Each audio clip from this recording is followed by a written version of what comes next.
Parlamento awe atrata e conta anual 2014 e já rekening te dona vista de exposição financeiro público para 2014, ano particular caracterizado por cambio radical em manejo presupuestário e que o mestre dona su fruto no próximo ano. Na trata aqui de execução de palabração político com a HASI na 2013 em forma de acordo de balanced budget. Essa aqui da señala plafond de gasto que o ministro na mister a observar sem descuidar e controle de Estado. Controlaria General, sin embargo, está indica que falta mais controle riba gasto na de ministro ng parlamentário para MEP Xiomara Ruiz Maduro apunta ministro de Finanças Kiko Tabayahasi com a situação aqui.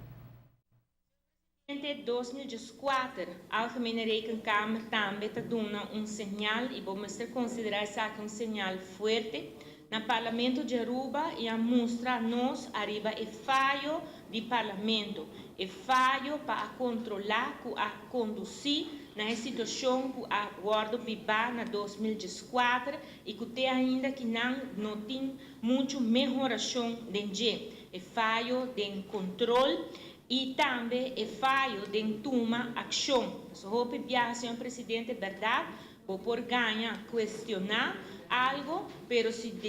não está seguindo uma ação para que isso que está sendo, de caso aqui é ministro que está abusar de lo qual está a apoderação que o parlamento está dando e ora não claramente bota queda hope mas leu de solução que o quer mira para o país seguro e terreno financeiro. Senhor Presidente, senhora Xiomara Ruiz Maduro ha dado relato histórico de muito particular e ano que está de discussão em 2014 e que verdade é um ano muito tumultuoso e ano que certo momento 13.000 pessoas têm posição aqui e ora me entende o relato e eigenlijk met de punten mee mensen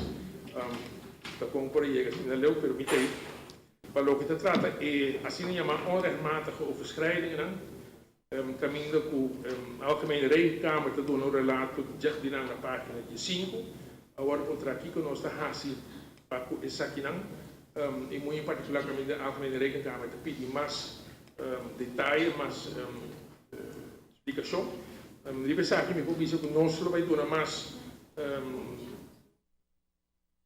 explicação riba e tópico aqui de 2005 adelante, anche con di altro bando met de purpose die minimaliseren maar tanto possibile e assim chama ongeautoriseerde uitgaven.